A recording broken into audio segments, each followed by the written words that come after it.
ڕێز و خۆشەویستی بەڕێزان هاتینەوە لاتان ئەو ڕۆژ هەندێک قسە و باز دەکەین لەسەر ڕەوشی ڕۆژاوە هەندێک قسە و باز دەکەین بەداخەوە بەرەو ئاراستەیەکی خراپ دەڕوا دەیبەن نەک خراپە بەرەو ئاراستەیەکی خراپ دەیبەن لە کاتێکدا ڕەوشەکە زۆر باشە. بەخێر بێن هاوڕێیان، بەخێر بێن سەرچاوی ئێمە چەندە قسە و باز دەکەین.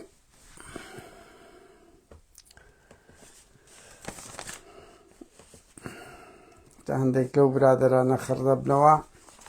سەرچاوی ئێمە هاوڕێیان، چاوی ئێمە هاوڕێیان. وەڵا ئەو حکوومەتە زۆر بەزمی خۆشە، ئەوڕۆ لێ دواییندا دەرە وەڵا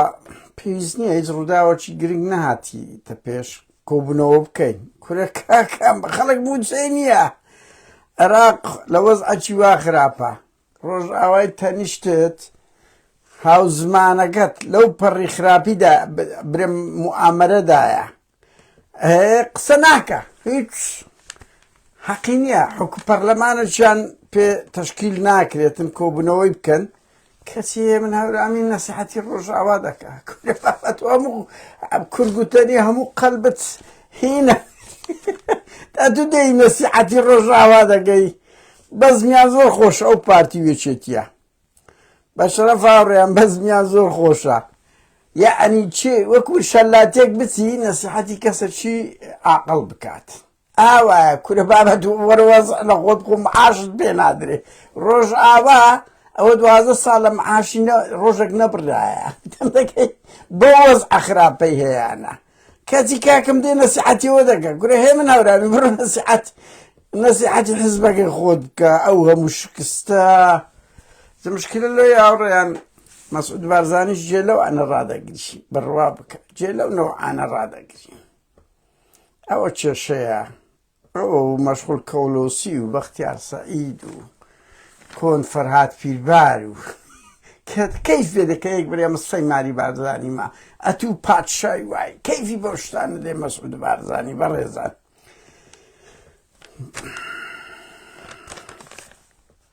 بەخێر بێن هاوڕێیان، سەرچاوی ئێمە ئێستا دەست پێ دەکەین. ئێستا کا دەست پێ دەکەین هەندە قسە و باز دەکەین لەسەر ئەو وەزعی لە ڕۆژئاوا هەیە کە بە من شتی دڵخۆشکەر هەیە. ئێستا بۆتان باز دەکەم. ئەوم پاڤل بەڕازی شەرم لە خۆت ناکەی کاکە، ئەو بۆ مانگێک زیاترە مانگ و نیوەکە شوم بزری کاکە خەڵک چ لێ بکە دەچەکن ئەو کوڕەی ناوی فەرمانە نەسی لە فەی دەخۆی. ئەوە شتێکی باشە کە سادە بوونت پیشان دەدەی و لە فەی دەخۆی لە سەجادەی و دەتەوێ بڵێ ئەمە ناترسێن. دەموچاویشت گۆڕایە پاڤل زۆر. بەڵام کاکە وەرە بەمە بڵێ وەرە مووقفت چییە لەسەر تەوتین چاوی من،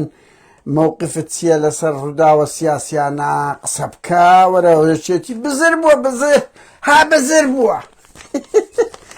بەزمی ئەو یەکێتی هەر بزر بووە. کەچی دەچی فەلافلی دەخۆ کاکە خەڵک دەیێ وەرە بزار تەوتین چ دەکەی وە لەسەر ڕۆژئاوا. کاک پاڤل ئەمە چ بکەین لە کابرای درێ ئەمە چ لەوانە بکەین؟ خەڵک تەوتینی دەوێت تەوتین وەرە ئەو قسانە ئەو مایکرۆفۆنت دەشکان وەرە ئەوانەوە بەوە بێ. بەخێر بێن هاوڕێیان، هاوڕێیان بەخێر بێن. سەرچاوی ئێمە هاتن ڕێز و خۆشەویستی. ئێستا دەست پێ دەکەین هاوڕێیان. لەوە بەداخەوە با یەک دوو کەس بێم هاوڕێیان نوکتێکی خۆش لەو ڕۆژانە تەلەفۆنی بە برادەرێکم گوت بوو لە مێژە تەلەفۆنی ئەو شاعیرە کێیە نەقت کە زۆر ئاس دزمە بڕوا بکەن هاوڕێیان ئەنگۆ نایناسن. ئەزانم ئەوانە کۆم بوونە و لە بەز لە قافلەی یەکەم بوون لە نووسەر و ئەدیبان تەسلیم بوونەوە بەخۆ بە مەهاباتی. ئیتر کەت نەشکەی کردبوو. ئیتر بەهەرحاڵ ئەمیش تەلەفۆنم لۆ کرد. تەلەفۆن دەکەم کە برادەرێکم گوت بووم ژمارە ئەحمەد سەعیدم لۆ بینە. وەڵا ئەویش زرب چ بوو زرب ئەوە وشە چێولێری ئەم زۆر جار ئەو شانە دەینم ئەو نا ئەحمەد سەعیدە دەگوت من ئەتو کەی ڕۆژنامە نووسی بە هەولێریادی قسە دەکەی یعنی قەز لەوەیە پرسیاری دەکەمە پرسیار زرب تێم دەگەی هەنووکە ئەو شانە ئەم بەقەس بەکاردێن ماوڕێیان ینی ئەگەنە هەموو کەس دەزانی پرسیار چیە و پرسیار چییە باز ئەم بەگشتی ینی هەندێک وشەی هەولێری هەیە زۆر جوان و خۆشەوە بۆ خۆم حەز دەکەم بە هەولێری قسە بکەم ینی خۆلهجەی کوردیە بابە وڵاتە وەزارم تەعالی ڕێزمان دەکە بارەحاڵ لۆ حەمە سەعیدی و وەزیری ڕۆشنبیری دەرچوو منیش نەمزانی ینی دەنجیان وایە بڵاوم کردو وەڵا دەبینم وەزیری ڕۆشنبیری بوو بۆیە هاوڕێیان ئەوە کەم نادە دوو جارە لە هەوڵ دەدەم لەسەر ئەو ناحەمە سەعیدە هاوڕێیان کۆمیدیان نیە سەرۆکی ئەکادیمیای کوردە ئەوە ڕۆژنامە نووسە بەشدار بازیانی بە بەڵگە لەسەری بڵاو کردو سەرۆکی ئەکادیمیای کوردە 5-6 مەقالەی خەڵکی دزیە ئەو وەختی خۆشیەکە کەتنی کرد بە لەوەی بچمە سەرێ ئەوە بڕوا دەکەن هاوڕێکی هەرە عەزیزی مردیە سڕی کچەکی پێگوت بوو ئەوەندە بێئەخلاق بوو کە لەگەری بەشەڕات ڕاست و بڵاوی کردەوە سڕێکی مەسەلەی چ کچەکەی بوو بۆیە ئەخلاق گرنگترە فاروق ڕەفیق مەلا بەختیار کورە ئەو مەلا بەختیارە کەس بڕوا ناکە بڕوای بە نوشتەی ئەوەندە بڕوان پێ بکەن ئەوە دەقیقە بڕۆن لە دەستگای زانیاری پرسن بزانە مەلا بەختیار بڕوای بە نوشتە هەبووە ئەو هەموو قسە گەورە فاروق ڕەفیق هاوڕێیان مەسەلەی موچە بەداخەوە مەسرور بارزانی دەیدا خەریکە دەیوێ 11 بخوا نەک 12 بەردەوام بن لەو ناڕەزایەتیە بەردەوام بن لەو ناڕەزایەتیە ئەگەنا ئەو بەردەوام دەبی هاوڕێیان سەیری بەشی زۆری ئەو میدیانە بکە بە تایبەتی میدیای پارتی کەمپین دەکا یەک مانگە کەمپین زدی ئەزموونی ڕۆژئاوا دەکاتن میدیای زۆربەی ئیسلامیەکان بەو ئیتجاها دەبن و ئەزمەیە ڕۆژئاوا سەرکەوتوو نابی وەزە ئەخراپە بەڕێزان ئەمن با نمونەکتان پێ بڵێم نمونە شێوەی داڕشتنی خەبار جوڵاندنی ئەمن پێم دەکرێت ئێستا کە قسە بکەم جەوەک دروستکەم بێ هیوا خەڵک دروستکەونە بەرامبەر ڕۆژئاوا بێتاقەتی بکەم ئەو وردەشت بینم بەبێ ئەوەی دژی بم تێم دەگەی یعنی تو چۆن سیغەی خەبەر دادەڕێژی تورکێک دێ ئێرانێک دێ لە قازانجی ئێران شتەکان هەڵدە بژێری تورکێک دێ لە قازانجی ئێران تورکیا هەردەبژێری عەرەبێک دێ لە قازانجی ئەوە کەسێکی چەپ دێ لە قازان لە ناوەمە بڕوا بکەن بە چەپ و ڕاست لەو ئەسمونی ڕۆژئاوا دەدەن چەپەکان نا هێندە هێز نا یعنی بویژدانیە بەڵام بە خەبەر داڕشتن بڕۆ ناو میدیای کوردی بەنمونەک بڵێم وەکو نمونە ئاوێنەی سیرکە NRT سیرکە یەک گورت و سیرکە بەنمونە چەند فەرقە بڕۆن بەراورد کە شێوەی داڕشتنی خەبەر ئەمە لی دەزانین کو دادەڕێژێ چەند بە زۆڵایەتی لێیان دەدەن جەوەک دروست دەکەن ئەزموونی ڕۆژئاوا لە خەتەرە وا پیشان دەدەن هەسەدە سبەینە دەکەوی لە کاتێک دەوانە وانە من بۆیە هاتم هاوڕێیان و زایدەن بە بێ گرتو بڵێن بەڕاستی بێئەخلاقیە ئێساکە دیتم کاک تاکوور زەرادەشتی تەمەشای خەبەرێکی بڵاو کردەوە ئەوە جانووسیان دوو ڕۆژنامە نووس شەهید بووە ئەن دوێنێ لە کۆبانی شەیدەکەیان نادای گیانی دەدەستدا پێیان کفرە ئەو شەش چەند بەسیتە زۆر شەرمە هەتا ئێستا کاک ئەبوبەکر هەڵەدنی و یعنی ئەو مەجموعەیەکن کاک محەممەد ڕەئوف و هەتا ئەبوبەکر کاروانیەکەش ئەوانە مووقفیان لەسەر مەسەلەی نیشتیمانی بەڕاستی باشترە زۆر یعنی بەراورد ناکرێتن من نووسینی محەممەد ڕەئوف دەبینم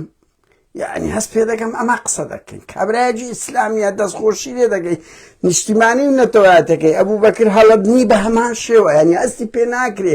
کە هیچ لەگەر ئەو ڕۆتەی یەکگرتوو یان لەگە ئەو جەماعەت ئەرچی هێزی ئیسلامی ئاوایە ئیسلامیەکی وە ئەمە کەسمان گلەییمان لێ نییە باوەڕی خۆیتی قەناعەتە دینی خۆی مەسەلەی نیشتیمانیەکەشی بە ئاسی دینێکە بەرز دەکاتەوە بەس جەماوەری ئیسلامی بە پلەی یەک زۆربەی ئەو مەلاو ئەوانە وا پەروەردەیان دەکەن دژی مەسەلەی نیشتیمانی بەس دینیان لا گرنگە تۆ تەسەوڕ کە دەیان کەس لە بۆ من لە کۆمنت شتێکی پەکەیاندا نایە کە لە نوێژ گاڵتە دەکەن بەڵام بە هەزاران بەنمونە قسەی ئاپۆ هەیە لەسەر دین ناینەوە سیاسەتی ڕسمی ناینەوە بەس دێن فێر ئەویان دەکەن ئەو پەرەگرافە بەڵام نابینن مەسەڵەن چەند ڕێز لە مەلا دەگرن چەند مزگەوت هەیە تەقدیراتی مەسەڵەن ئاپۆی چیە خۆ ئەوان بە دەرنین لە غەڵەت بەس یعنی دێ شتێکی بچووک گەورە دەکەن بەڵام بەدەر لە مەسەلا نیشتیمانیەکەی کەلایەن گرنگ نییە مادەم ئەوانە باگراوندی کۆنی ئەفتاکانیان مارکسی مشکلە نییە جۆلانیان پێ باشتر ئەوی کە بڕوای بە مەسەلەی گەلان نییە ئەگە بە زۆرم لێ نەبی هاوڕێیان بۆیە حتا NRT و شاسوار هاوڕێیان من لە هێرشی داگیرکاری تورکیا لە مەسەلەی هەڵبژاردن لە مەسەلەی ڕۆژئاوا کاکە من ینی زۆرجەی سەرنجە شاسوار لە سەری ڕادەوەستین شاسوارە من نە فاروق ڕەفیقم نەشنیار ئەنوەر دەشبینی کوماندیت دەکەم ئێمە ڕەخنەگری دیاردەین تۆ ئۆپۆزیسیۆنی ئەوها زەلیلی لە بەرامبەر مەسەلەی نیشتیمانی هاوڕێیان ئێمە کو من نێمە سەرت خۆ من چێشەمانەکە پارتیوێچێتی نییە پارتیوێچێتیش برادەرمان بوونە تۆ ئۆپۆزیسیۆنی وایی لیستی بلاک ئەوەی هەیە برادران ئەوی عەزی لێ نەبیش زۆربی لێ دەدەی کوڕی بابا خەڵک ئێستا من 7 ملیۆن بینەر دیتان بڵاوم کردەوە لەو فەیسبووکە هەیتم چه جێم لە شاسوارە فەندیە چه جێم لە شاسواریە بەنمونە قەز لەوەی مەسەلەی نیشتیمانەکە لە هێرشی داگیرکاری لە مەسەلەی تەزویر لە حکوومەت لا ئەوە مووقفی زۆر خراپە دەبی لێی بدرێ و لەسەری ڕابوەستی ئەو خەڵکەش و شار بکرێتەوە هاوران بێمە سەر ئەوە ئەزمموی ڕۆژاوە هیچ خراپ نییە ئەوانەی دەڵێن خراپە بڕوا بکە فێڵ لەو میلەتەی دەکەن و بێ ئەخلاقیە تۆ لەو چرکە ساتێ ڕۆژئاوا پێویستی بە دەعمی معنەوی مادی مەسەڵەن خۆراکە مادیە بە تایبەتی ڕاگەیاندن زۆر گرنگە نیوەیشی کورە هاوڕێ ئێستا شەڕی ڕاگەیاندنە خۆ پارتیوێچێتی چییە لە پڕێک نیارەکەن هەموو شەڕی دەرونیە لەبەرەوەی لە ڕووی دەرونیەوە تەواو نینە سقیان بەخۆنیە بۆیە هەڵمەتێکی گەورە دژی ڕۆژئاوا لە کاتێکدا ئێمە لە چرکە ساتێکداین لە ساڵی 1920 چۆن نەخشەی منتیقەی دنیا سەر لە نوێ ئاڵوگۆڕ کرا هەمان منتیقەیە ئەرچی هەموو تاکێکە حکوومەتێکە حزبێکە قسە لەسەر پژگیری یەکتری بکرێ یەک ڕێزی کورد ئەوە بکرێ بەس ئەو یەک ڕێزێمانە ئەوە نییە قسە لەسەر دیاردا قێزەوە نەگان نەکەین بەڕێزان تورکیا دوسێ ینی تورکیا مستەحیلە ئێستا ئەگەری 12 ساڵ لەمەوبەر لە 11 لە بۆ 25 دەکات تقریبەن 14 ساڵ هەر 14 ساڵ بەقەدەر ئەو یەک دوو مانگەی خەتەر نییە لە بۆ تورکیای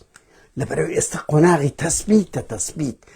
یعنی ئەگەری زۆر هەیە من ناتوانم بڵێم بە 100% بەس ئەو ڕاوداوانەی هەیە ڕۆژئاوا ئایندەیەکی گەشی هەیە تورکیا زراوی چۆلەوەی هەموو تاقەی خۆی بە ئەردۆغانی بە شۆڤینەتی تورک تەرخان دەکەن بۆ ئەوی لێ نەگەڕێن ئەزمموی ڕۆژئاوا بچەسپێ ئەزمموی کورد حقوقی وەرگری کورد حقوقی وەربگری نەک ئەزمموی ڕۆژئاوا باواز بین کورد فیدرالی وەرنەگری بەنمونە کورد حسەی گەورەی نەبی ئەگەر وەریشی گرت زەعیفی ئەگەر وەریشی گرت ئەنە کەسەی جاشەکەی خۆی لەوێن دەربی ئەوە ئیشی تورکیایە ئەوە خاڵی هەرە زەوهەریتی بۆیە هەموو تاقەی تورکیا شۆڤینەت لەو یەک دوو مانگەیە تەرخان دەکەن لە بۆ لەناوبردننی کورد یان بەلای کەم کورد کەمترین قازانجێبی هێزێک بەخۆی برێ کورد فەردێک لە فەردێکەوە لە بۆ ئەوە قیمەی ناپاچیە ئەتو دژی ئەو ئەزمونەبی لە ئەو ڕۆکەدا ڕەخنە بگرە سەرنج بدە هەمومان دەگرین کاکەم چەند ڕەخنە لە مەزنوم کۆبانی گرتی لەوە زەلان گرتیە بەس لە چرکە ساتێک کە ئەوان لەو ئەزمەدان ئەم بێم ئێستا بیکوتم کورە ئەمریکا نێ بڵێ تو کاکە پەکەکە دەربکە ئەتو چی لە جێی خۆ دانیشتی یعنی ئەمریکا و ئەوروپا و جۆلانی وەنەرێ ئەتو چی یعنی بەجددیمە کورد لە جۆلانی و لە ئەمریکا و لە بەریتانیا ئۆترا بەرحاڵ تورکیا هەوڵی زۆریدا هێرش بکە بۆ زانیاریتان ئەوە زانیاریە هێرش بکاتە سەر ڕۆژئاوا فەشەلی هینایتەوە جورئەت ناکە لەبەر ئەوەی کە دەڵێم جورئەت ناکە چۆن ئەوە ئەمریکا ویستی هجوم بکات چوو عەلەمی ئەمریکای چەقاند لە ناو کۆبانی چەقاند کاکە گەمەنیە ئەتوبتی لە مەسەلەن لە ئەمریکیێ بدەی ئەمریکا ئەوە پەیامەدای بەس ئەمریکا چییە؟ ئیسرائیل زیاتر ئەوەیە کە من نامەوێت زۆر بچمە ناو ئەوەی وەزارەی خارجی بەیان نامەی دەرکردی ینی ئەمریکا و ئیسرائیل لەو زەمانەی باوا بڵێ لەو زەمانەی لەگەڵ ئەوەدان ئەزمموی ڕۆژئاوا دەبی بپارێزرێ دەبی تورکیا بەزە و خۆی نەکە تورکیا دەرەقەتی و دوی نایە بەڕاستی یعنی تورکیا چییە ئەوان دەتوانن دە تورکیاشلۆ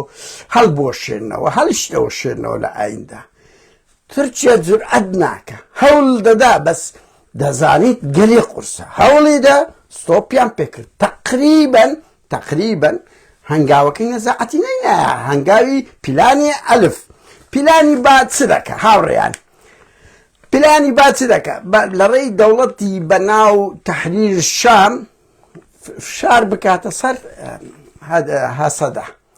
ئیتر بە ناوی وەحدەی ئەراضی و نازانم زەختی وی بکرێ بەخۆی یعنی بەڕاستی تەحریر شام و ئەوە لە عەزمەتی زۆر گەورەدانە هاوڕێیان ڕاستە نەزاعەتیانی نایە 14 گروپن لەگەڵ سیاسەتەی جۆلانی زۆربەی هەرە زۆریان نین بۆ زانیاریتان ئەوەی جۆلانی دەکات دەوڵەتە چی مەدەنی دیموکراتیە کاکە دیسکۆ هەیە کاکە مەشروب هەیە کاکە مەزن ئەو خەڵک دێتە سەجادەی داوای حقوقی ژن دەکات لە دیمەشق و لە لازقیا بەشەشی بەهۆی ئەو ڕهابەیە کە بەرامبەر عەلەویەکان دەکەن بەشەش کاکە خەڵک لە سووریا ئەمە لە سووریای ژەن وڵاتەشی زۆر پێش کەوتووە لە ڕووی کۆمەڵایەتی و ئاستی و شاری ژن و ئەوانەی قەزم یعنی جۆلانی بەخۆی لە عەزمەکدا سووریایەکی وێران 14 گروپ هەن کە هەیانە دەرێ هجوم دەکەنە سەر ئیسرائیل لە کاتێکدا ئیسرائیل دێتە پێش قەناعەتی جۆلانی ئیسلامی لە چی و ئەو قەناعەتانەی کە ئێستا لە پراکتیکدایە بۆیە زوو درەنگ ئەو کێشانە لە ناو تەحریر شام دەتەقتەوە زوو درەنگ دەتەقتەوە لەبەر کاکە باڵی هەرەت توندڕەویان هەیە بە خۆشیان چەند تەمسیلێ بکەن هەمووی قوبوڵی نییە کاکە هەرچی ئەوەی لە سووریا دەکرێت 100 دژی باوەڕەکانی ئیسلامە بۆیە سەدام دەکرێتن زوو درەنگ و ئەگەر هەیە جۆلانیش بکوژێ بۆ زانیار هەر لە ناوە خۆیان هەر تەجا ڕاستە ئێستا ئەمریکا ئەواز ئەو ڕێ دوێنێ جێگری وەزیر خارجیە ئەوی چۆکن مەسعودی بورن مەسروری ڕەخنەی لێگرت گوت لەسەر شێروانیوان ئێستا ئەوە دەچی لەگەری دادەنیشی یعنی ئیتر پێی دەڵێن دەبی وابی ئەگەر نا ئیتر لای دەدەن یا مشکلەی لەو دروست دەکەن کاکە خۆ پێویست ناکە ئیسرائیل 20 کیلۆمەتر لێی دوورە 20 کیلۆمەتر لێی دوورە وە منەتی کەسیش نازانی ئیسرائیل دەوڵەتەکە تووشی غرور بۆ شەقاوەیە دێ هجوم دەکا جۆلانی چییە ئەو ئێرانی والۆ لە زەواقنا ئەو ئێرانە گەورە لە 5 وڵاتەوە خەریکە لە تەهران خواغاتی کەس قسەی لەسەر ناکات بۆیە خطەی باش هیچ سەرناگری و ئەمن بزانم ڕەنگی علاقاتە شەبی لە نێوان تەحریر شام چکو جۆلانیش دیبلۆماسەتی خۆی دەکە ها لەگەر هەسەدەی ئەوەکە لە زەمانی ئێستا قورسە هەسەدا هێزەکە واتە ئەمریکا و غەرب و ئەوە ئیسرائیل ئێلەوانش بەقوتر نییە لە مەنتیقەکەی و بە ئاشکرا بوون پێ دەڵێم عەلەمیان هەر کرد و بە ئاشکرا دووزار وەزیری خارجی ئەلمانی پشگیری لێکردن فەرەنسا هاتە خەت هاوڕێیان فەرەنسا هادیتە خەت کە بە حسەی وی ناسرایە دیفاعی لێکرد گوتی بێ حقوقی کورد بدرێ و هەسەدە دەوری هەبووە ئەڵمانیاوە دەرێ دوو دەوڵەتی هەرە بەهێزن دەوڵەتانی عەرەب مصر سعودیا ئیمارات ئەوانە موقفیان باشە و لە دژی تورکیانە ها یعنی تورکیا ئێستا کە ڕاستە لە سووریا نەزاعەتەکی نایە بەس ئەمریکا و ئەوروپا و غەرب و بە تایبەتی ئیسرائیل زۆر مشکلێتە هاوڕێیان من دەمەوێت جملە بزانم ئەمریکا نەبی ئیسرائیل دەیان شەڕ و دەیان زەڕبەی کە دەوەشێنی ئەمریکا هێمنی دەکە وەکو باوک و کوڕەکە یعنی هێمنی دەکاتەوە بە زمانی نەرم هەوڵ دەدەین لۆت عیلاج دەکەین بەس سەبر بگرە و چ کوڕەکە هەیە شەڕایی ئیسرائیل دەرە نا دەکوژم یعنی ئەو تەبعی هەیە بۆیە یعنی ئەمریکا ئەوروپا و ئیسرائیل هەرسێکیان موقفیان زۆر پۆزتیفە لەسەر ڕۆژئاوا فەرەنسا هەروایە هۆڵەندا هەروایە کاکە گیان یعنی چێن دەرمایە بەس بەم بڵێ لە ناو کۆنگریسی ئەمریکی دیتان کو دۆسیەی ئەردۆغان و ئانە دەجوڵێنن بەیاننامەی وەزارەی خارجی یعنی هەمویان وا لە ناو میدیای ئەمریکی لە هەموو شوێنێک لە پشتیان باشە لە چ خراپە ئەی هاوار میدیای پارتی و NRT و ئیسلامیەکان بەشێک لە ئیسلامیەکان وا ئیسارە دەکەن کەی کورد ئەو وەزعی هەبووە لەو چرکە ساتەی سووریا ڕووخایە هەمویان دەڵێن دەوی پشتگیری هەسەدە بکرێ و حدودیان لە ئەو دەوڵەتە من هوڕێدانەیە کە تورکیا زۆر زەحمەتە کۆنتڕۆل بکرێ رووسیا شاتە سەخەت رووسیاش لە گەمەیە ئەوی گەمەیە استراتیز نییە برادەران بەس رووسیاش دوێنێ قەزەی کوردی تەڕاح کرد لەسەر ئەوە يعني تركيا وضعي زور خراپە لەولایە فەرەنسا وەکو حسەی ئەسەدی هەیە لە سووریا کۆلۆنیالی هەردەخەت لەولا ئەمریکا لەولا ئیسرائیل کە دەوڵەت هەرە ئەوەکەیە بڕوا بکەن من خەبەرم ئەوە بگرت بوو ئیسرائیل لەگەڵەوە بوو باجێشی بە ئەو مرتەزەقانەی تورکیا بێن بە درۆن لیان دەدەن بە درۆن هەمیان لەناو دەبن تورکیا بۆ ناوێری خۆ تورکیا وڵاتێکی زۆر ملهوڕە خۆی پێ ئەمریکای ڕۆژهەڵاتی ناوەڕاستە بەس دەزانی زیاتر هجوم بکات تێدەکەویت لەولا وڵاتە عەرەبیەکانی لێقود بتەوە لەولا سووریایەکی وێرانی توش بووە کاکە یعنی سووریا بەخۆی اقتصادی تورکیا اقتصادی سەفرە بڕۆ سیرکەن ئەمە لە 2012 لە سووریا لە تورکیا بووم 100 دۆلار وازام 200 ئەوە بوو لیرە بوو کورە دەنازانم ئێستا 4000 چەندە اقتصادێکی سفر معارەزە لەو پەڕی بەهێزیدایە تۆ دەتوانیت تۆ بچی سووریا ئاوەدانکەی وەردۆغان بە چه ئاوەدان دەکرێتەوە بۆیە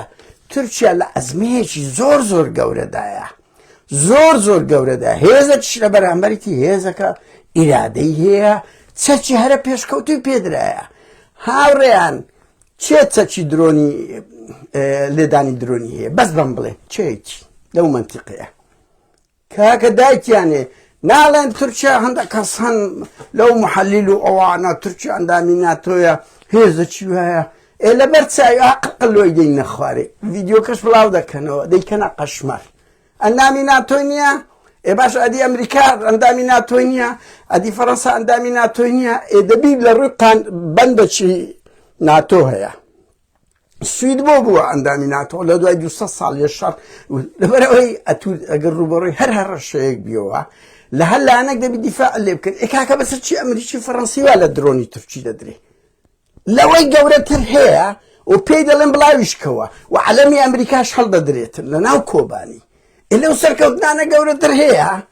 کەچی دێ میدیای پارتی میدیاکانی تر حزبی تر وەڵا ڕۆژ ئاوەزئی خراپە لۆ خراپە چەند خاچی کوردستانیان دۆڕاندیە هەموو منتقانەی پاشەکشیان کردیە تورکیا شەڕێکی زۆر گەورە دەکات عەرەبیانی ریهاندا مەسەلەن منتقەی عەرەبیە ئەم لە منتقەی عەرەبی کشاینەوە لە منتقەی کوردیێک دێ ئەوەی نەکشان نزگە لە ئەفرین تا ڕەفعەتی کۆن شەڕێکیان کردیە وا ئەوەیە کردیە بۆ دێن دەیانشێنەوە ینی بەجددی ئیشی هەمومانە لە پشتیان ڕابۆسین لە ڕووی مەعنەوی پشتگیریان بکەین زائیدەن ئەو حەقەتە هەیە بڵاو بکەینەوە ئەو حەقەتە هەیە بڵاو بکەینەوە هاوڕێیان من ئامادە نیم درۆ بکەم ئەگە بزان وەزعی کورد خراپ بیچکو یعنی نامەوێت فێڵ بکەم بەس بڕوا بکەن کە شتەکان یەکتری دەدەی دەبینی وەزعی کورد گەلێک باشە لە ڕۆژاوە بەداخەوە لە بڕی ئەوەی یارمەتی بدرێن موعامەرەیان لێ دەکرێت چێ ئەنەکەسە و پارتی هێزە ئیسلامیەکان معامەرەیان معامەرەی وان چییە لە ڕووی ئەعلامیە چەند حزب و شتی وەکو شاسووروان کوراتو ناوێرن جورئەت ناکەن وەڵامی ئەو داوای مەزلوم کۆبانی بدەن و بڵێن ئێمە لە پشتگیری دەکەین تۆ ئەو چه حزبەکە یعنی چه هەڵوێستە چی نیشتیمانی تەیە لەو چرکە ساتێکە تۆ پێویست پێیە بۆیە هاوڕێیان تورکیا وەزعی زۆر خراپە کۆبانی ڕاستە تورکیا هەسەدا دژمنێکی زۆر سەسەختی هەیە بەس دژمنەکەشی زۆر فشۆڵە و ماندی بووە هاوڕێیان ئێران کوم دەکەوکات بواریان دەهات 5-6 وڵاتی گرت 5-6 وڵاتی گرت اقتصادی زۆر وێران بوو دیتان 30 ملیاری بەس لەکە سووریا 30 ملیار بەخۆ لە وەزمەیەدا لە یەمەن لە عێراق وەنیا وەرە بڕۆ ئەو هەموو لە لوبنان لە فەڵەستین توش ئەو هەموو وێرانیەی بووە تورکیا دێ ئەوانە دەرێ ئەو سووریا لە تو بەس ماندی دەکەن ئەمریکا و ئەوروپا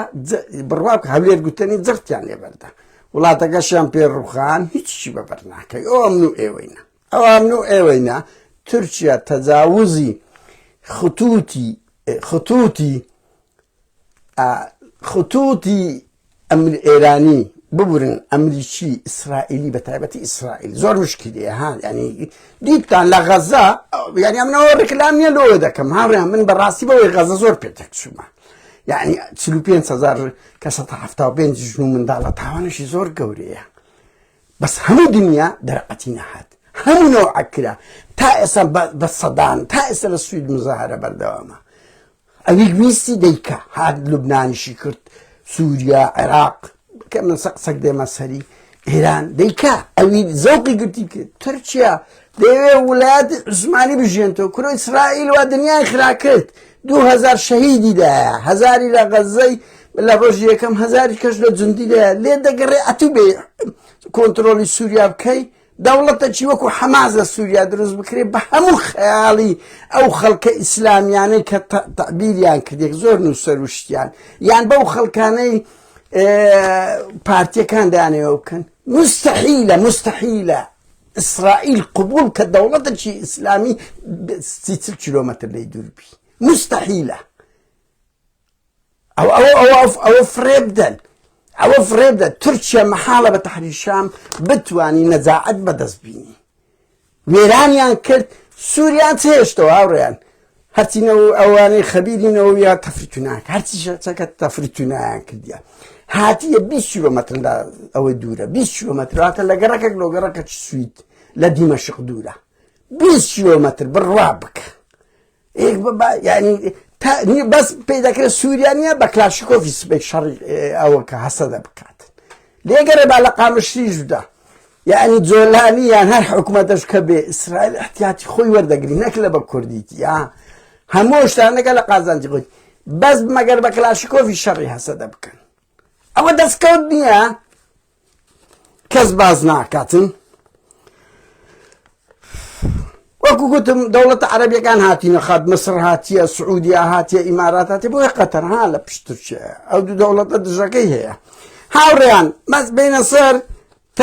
ترامپ لێ دوانە چیدا هەمووتان زان تقریبەن بە قازانجی ئەوە بوو. بەڕێزان ترامپ جوولەکە هیناتیانەوە، لۆبی جوولەکە هینانەوە دەسەڵات کامیلە دەرەچوو. ئەوان ئیشیان لۆ کرد دەریانە لەبەر ئەوی ئێرانیان لۆ بڕۆخێنیت. ترامپ ڕاستە قسەچی کرد زۆر خراپ بوو، لە بۆ کورد خراپ بوو، یعنی مەتعەگەوە کرد. هەر شەو بڕۆن هەمووانەوە زانن بە ئینگلیزی بە بلاوەزم فاینانشال تایمزە لێدوانی جاگوتی تورکیا دەوڵەتە چینادۆستە. پێیان گوتی رادیۆ بوو کردیە رادیۆ. ترامپ کاکە ترامپ سەرۆکی ئەمریکای ئازاد نییە، تەجاوز بکە بڕوا بکە. ئاوتی وا دەکەن ترامپ بەخۆشی باش دەزانی لۆچە هات دەستە سەڵات. ئەو ئەمریکایە لۆبی جوولەکە ئەوە دی دەبینن ئەو هێزە باڵە ڕادیکاڵە کە مەسەن ئێستاکەوە لە ناو تورکیا لە ئەمریکا دەیجوڵێنن. ترامپ تەجاوزی خەتی داود بکە، بزنسی چوو ناندەگەرین بزنسە و مەشروعی دەداتێ تورکیا و کورە کاچ خۆم لەسەروی هەر هەمانە ئەمنی قەومی ئیسرائیلی هەیە، پێت خۆش بیان پێت ناخۆش بی. باوکی ترامپ تەجاوز بکە هەر بە دوو خۆڕی باکو دەیکوش، هەر بە دوو خۆڕی دەیکوش. بۆیە ترامپ پاشەکشەی کرد. ترامپ باش دەزانی غەڵەتە چی کرد و غەڵەتی کەش دەکا. بەست ئەوەی لە ئەمریکا بڕیار دەدا لۆبی جوولەکەیە زیاتر بڕیار دەدا. ئەو لۆبیەش خۆشبەختانەوە دەبینەوە ئێساکە لە دژی ئەو ئەزمونە ئەو لێدوانەی ئیسرائیل جێگرەکەی دەڵێ کە جۆلانی ئەو جۆلانی کە هەندە ئیسلامی لەمایان کردە سڵاحەدین ئەیوبی و عومەر مختار خەڵکی جۆلان کەسیوە ئیسرائیل گەیشتە بن دیمەشق ناوێری برێ لەل ئەگەر قسەیەک لەسەر کورد بکە بەڵام ناوێری برێ لەل خەڵکی جۆلانیشە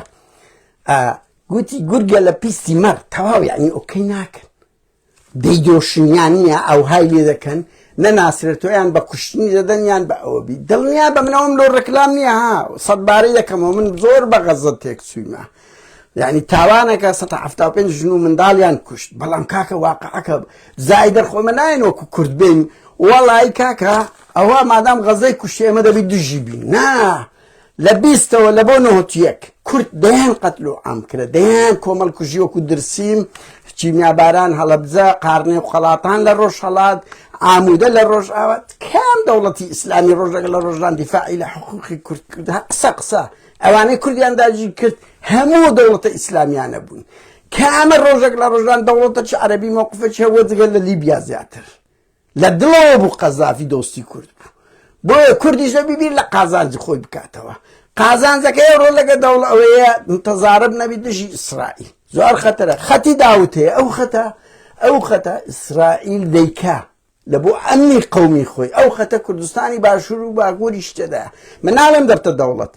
بەس دەبی کورد لەوێن دەربی چکو جارەکەی دریش باسم کردیان هاوڕێیان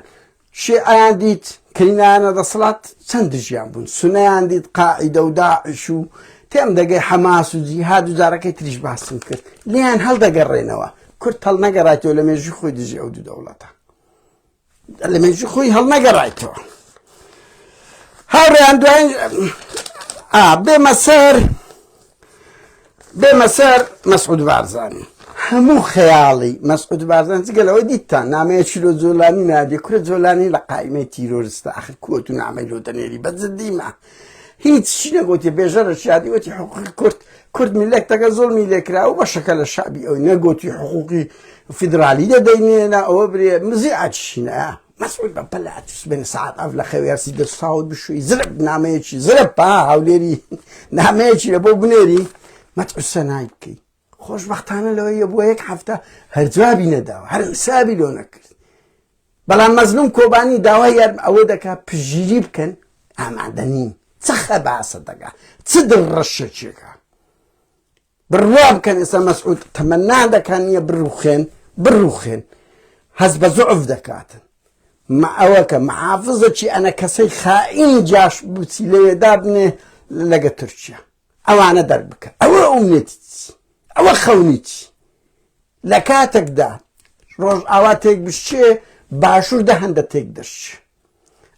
ئەگەر ڕۆژ ئاوە سەر بگری باشوور وەزعی باش دەبی ڕۆژ ئاوا شکستی هینات باشوور ئەوەندەشی نامینێ قەت با مەسعود چاوەڕێ ئەوە نەکە بڕوا بکە لە بلێ و لە دۆرش لێت ناگەڕێن دەشبینی ئەوە تورک شۆڤینەتی تورکە کە بوارد لە ڕۆژ باشوور دەدەن لەبەرەوەی ئەزموونی ڕۆژ ئاوا هەیە بەرحاڵ ئاوڕێیان مەسعود خەریکی چییە لەگە سوننەکان لەگە چێش خەمیس خەنجەر ئەو خەمیس خەنجەرە ئەمر قەبزی هەیە ماشەڵڵا ئەو مەسعودە حەزی لەو خەڵکانەیە کە ئەمر قەبزیان هەیە لە دزی لە تاوان لە گەریاندا دەمیشی خەمیس خەنجەر ئەمر قەبزی هەیە یەک کەستە ئیدی ناکە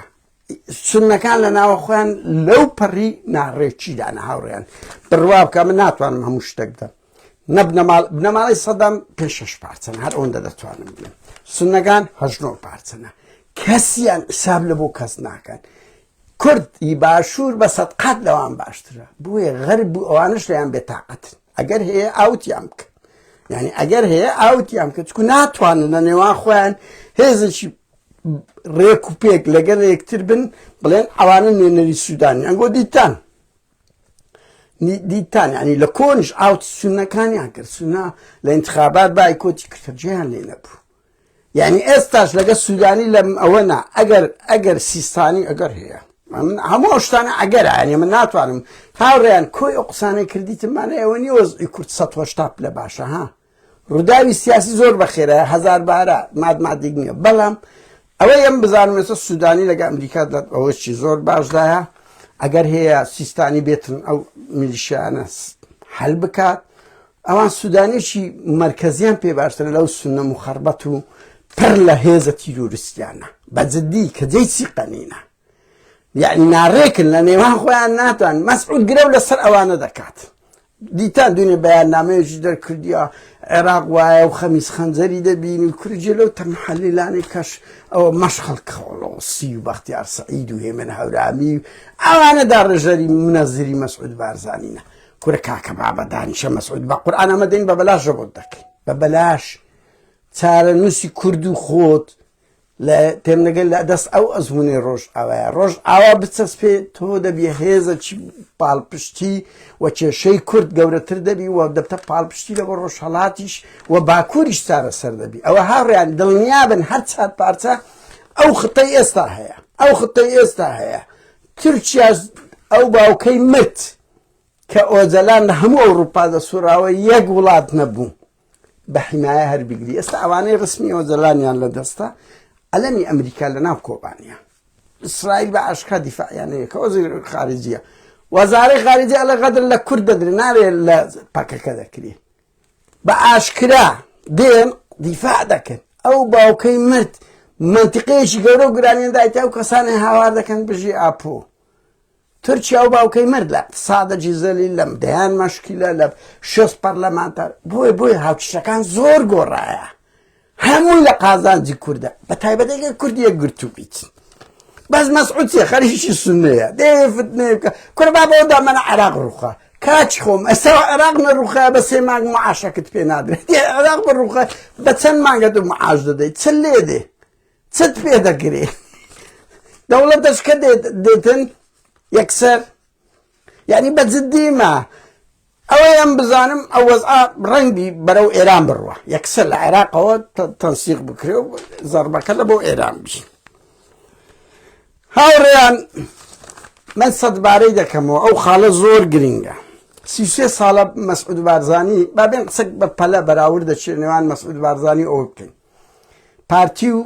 حکوومەتی هەرێم با بکەین لەگەر حکوومەتی ڕۆژئاوا ئەو حکوومەتی ڕۆژئاوایە 12 ساڵە 14 ساڵە دروست بووە ڕۆژێک بێ ئاوی کارەبا ئەوە نەبووە ئەللا گە لێیاندرابی مەعاشیان بەردەوامدا مانجی 12 شان وەرگرتیە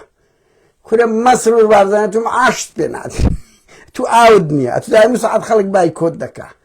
یعنی دایم سعات خەڵک لێت ناڕازیە کەس لەگەرت نییەگە لەبە تەزوید ڕۆژئاوا نییە کاکە ڕاستە ئەنە کەسە هەیە ڕاستە دیکتاتۆریێتە چیان هەیە ڕاستە کەم و کورتیان هەیە گەندەڵیان هەیە بەڵام کاکە تو بەراوردی ڕۆژئاوا باکوور بکە ڕۆژئاوا ئەزمونەکە ئیرادەیان هەیە ئیرادەن ئەمریکا و ئەوروپاش بکشێتەوە دەچەقن شەڕمان و نەمان دەکەن بەس ئێتو هەلیکۆپتەر نەبی جوندیەکی ئەمریکی نەبی لە دۆرەوە ئاودی دەبن ئەوان وانین ئەوان هاوڕێیان بڕوا بکەن ئەو مەسەلەی ژنە بووتی یەکێک لە خاڵە قووەتەکانی ڕۆژئاوا لای ئەوروپا و ئەمریکا و ئیسرائیل و هەموو دەوڵەتانە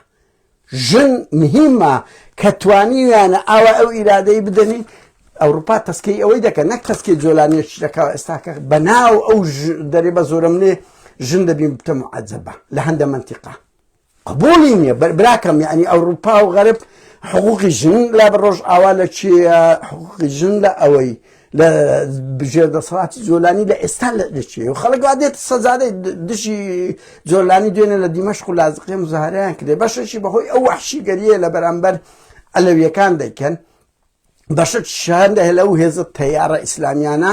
بە زۆرەمنێ دەیانەوێن دەشتی ئیسلامی بکەن ئەفغانستانەوەوانە قبوڵیان نییە ئەفغانستان سووریانیە هاوڕێیان بڵێن فەرموو لەو خۆتان بی بۆیە ئەزمموی ڕۆژئاوا لە چاوی غەرب ئەزمونشی زۆر گەورەیە پشگیری دەکەن باشە کورە زۆر سەیرە هەر یەک هەستە دەبی مەسەڵەن پەککە بڕوە کاکە لۆ ئەمریکاوە نارێ لۆ ئەوروپاوە نارێ لۆ ئەنگووە ینی ئەوان نازانن ئەوانە ئایدی چ ئایدۆلۆجیەکەن بەجددی هەرچەندە خۆ مەزنوم کۆبانی ئەوڕۆ لە دوانی دە لە دوانێکی زۆر عاقڵانیەشیدا دوێنێ وتی دەڕۆین بڕۆ دەڕۆین با بڕۆن ئەو هێزانەی سەر بە ئەوەنە دەیڕێنن ئەوەیان بزانم ئەتاوان لەگەر ئەوەش تورکیاش لە مفۆزاتن باسییانەوە کردێ کە شەرتەکانی تورکیا هیچ قورس نییە وازدا شتی پێش پەردە و ئەلام بینن لە پشتەوە تورکیاش دەزانێ ئەوە ئەمری واقع گفتوگویان لەگەڵەکە هەندێک شتی شکلی دەکرێتن ڕەنگی لەگەوانیش ڕێککەوتن بکرێت ڕنگ بیتن ئەوە یەکێک لە ئەگەرەکان بەس بەرم مەسعود بارزانی بەم بڵێ 33 ساڵە توخوا چەند درۆن چ درۆنەکە دروست کردی ئەی ئەوان ئەوە درۆنیانوە گرت درۆنی تورکیان کەتە خوارێکە ئەندامی ئەلفی ناتوێ وەرە تو 10 جار زیاتر لەو هەولێر و لەو دۆرەیە و لەو سەری ڕەشەی درا پێت کرا کە درۆنی ئێران دەرێت سیارەی مۆسکۆفی زیدی بەگەیە ئەوان دەکمان هەبوو شلەخەجێ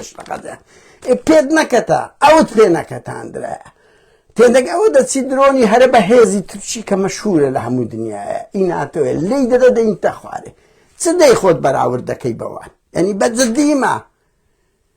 کەچین ڕێ لە بۆ ڕۆژ ئاواش دادنێ مشکلەکە لەوەدایە هاوڕێیان بەرەو کۆتایی دەڕۆین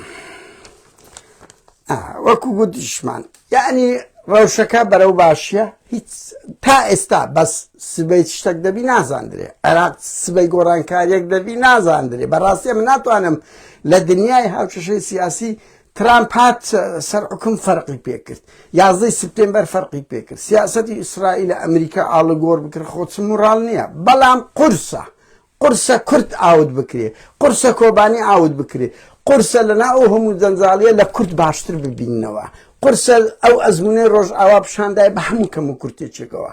لە منتیقەکەی لە بۆ دەوڵەتانی ئەمریکا و ئەوروپا و ڕۆژئاوا لە ئەزمموی ڕۆژئاوا باشتر بی لە ڕووی پێشکەوتخوازی لە ڕووی دیموکراسی هەتا لە ڕووی دیموکراسیش کاکە ڕاستە جێی ڕەخنەن لە بواری دیموکراتی بەڵام لە چاو کاکە دەوڵەتێکی وەکو جۆلانی و دەوڵەتێکی وەکو حەماس و جیهاد و ئەوانیان ناوێ سنووری جوگرافی ئیسرائیل کە لێی نزیکە کە ئیسرائیل کاکە بە ئاشکرا خەریتەیەکی بەرز کردەوە ئەو خەریتەیە دەڵێ ئەمن ئەوانە دەگرم ئێخۆ تەسلیمی جۆلانی ناکە کاکە خۆ تەسلیمی ئەو حەرەکە توندڕەوانە ناکاتن تەسلیمی مەزلوم کۆبانی دەکەن ئەزمموی 14 ساڵە ئەوە دیاریشە بەو ڕۆژگار ئەو 1-2 هەفتەی تا ئێستا چەند هەڕە ئەو تورکیا دڕا ملهوڕا ئەو تورکە کە شەعبەکە خۆیان پێ ئەمریکای ئەوەیە ستۆپیان پێ کردیە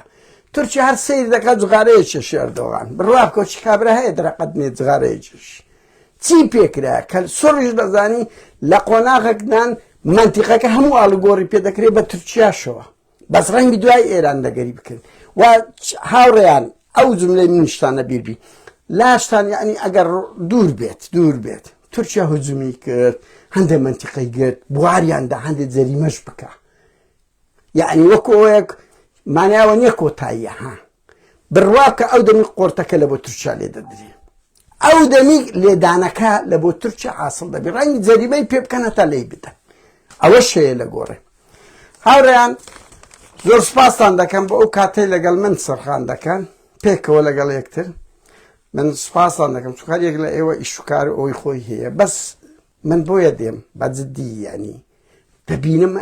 ئەو شتانەی درایتە من بەشەشی زانیاری و بەشەشی هەڵسەنگانە بە زیاتر بڕوا بکە 100 زانیاریە و منی قسەی خەڵکە دەیکەم خەڵکانێکە لەنا ئەو ڕووداوانە دەژین ئاگادارن یعنی لە ڕێی منەوە تعبیر دەکرێت ئەمنی خۆم نییە بەشێکی بەش تەحلیلاتی خۆما من ئەمیژوچی هەموو خەڵکی لێکە دەمەوە دەبینم ئەمریکا عەلەمی هەرکردیا وەزارەی خارجیەکان پژگیری سەدەرەکان بەنمونە تورکیا ناوێری یعنی ئەمەش خۆ دەبینین شتەکان لێکە دەینەوە دەبینین فعلەن منتقە ئەو زانیاریانەی دەگاتە دەستە ئێمە ئینسان چۆن دەزانی مەسەلەن کە ڕۆژ ئاوە دەپارێزی شتەکان هاوچشەکان دەبینی تابقی سەرێ دەبی ئەوانەی بڕیار دەرن یعنی بۆیە یعنی فێڵ لەو میلەتە مرتاحە بێت بە ژیانێکی خۆش دەژیان سەر لە نوێ لەو خەبات و تێکۆشانەی بەردەوام دەبێت شەوە چشات